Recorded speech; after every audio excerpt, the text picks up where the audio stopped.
Hollywood itself is a word. The word is interesting because it's a word that comes from a pagan. Hollywood is the holy wood, and it was the wood that the magical wands were made out of in the pagan sorcery, magic. And these wands were believed that the sorcerers that possessed them could put people into trances and control them. This is part of, this is symbolic, but it's also important to understand that part of what Hollywood literally does is it puts people into trances. It's a dream state. They call it the dream machine in the United States.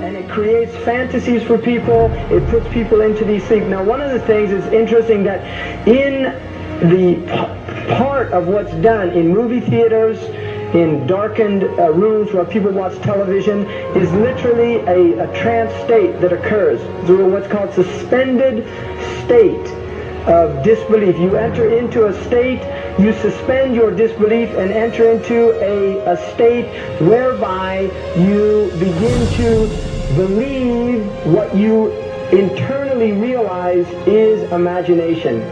It's falsehood. Films are magic. It's just magic. You go and you watch these things and people get caught up in them. People cry during films. All this catharsis that takes place in these things. Many of the films, and this is an important element in the control mechanism, is literally allow people to go and have certain type of catharsis as a purging experience, which Aristotle talks about the necessary element. One of the necessary elements of tragedy is to create this cathartic experience. And this is why a lot of the films, especially also news and things like this is why news is very important in this culture. Everybody watches the news, they have this tragic, cathartic experience of watching the tragedies of others and then feeling safe and complacent in their own experience of this suspended state of illusory well-being. So these are very intricate and sophisticated methods. Now, I think it's dangerous, although there are elements, there's concerted efforts that take place, there's also a lot of people that have similar worldviews that aren't necessarily working together in concerted efforts.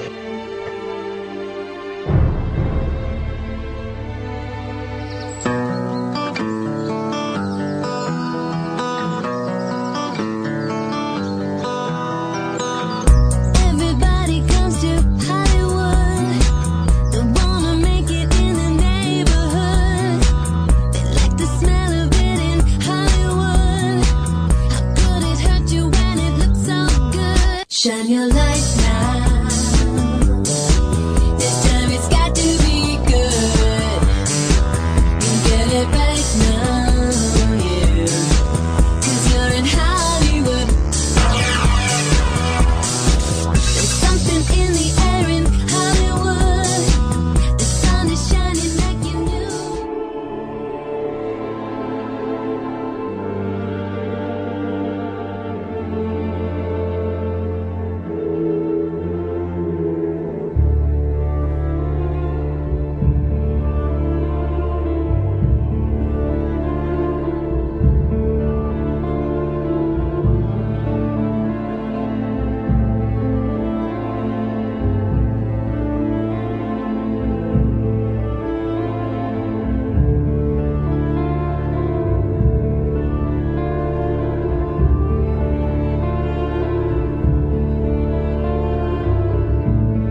You're not supposed to be up here. Looking at that? I just wanted to know. Yeah. Well, you're old enough, I suppose. You should know the story. Okay, here we go. It was 1832. On a night much like this.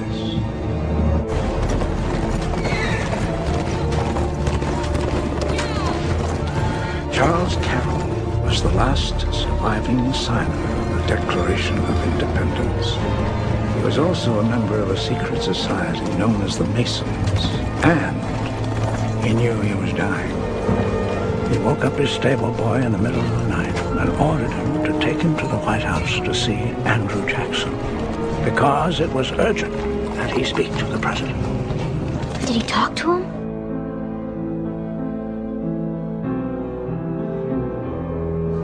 No, he never got the chance. The president wasn't there that night. But Charles Carroll had a secret. So he took into his confidence the one person he could. My grandfather's grandfather, Thomas Gates. What was the secret? A treasure. A treasure beyond all imagining.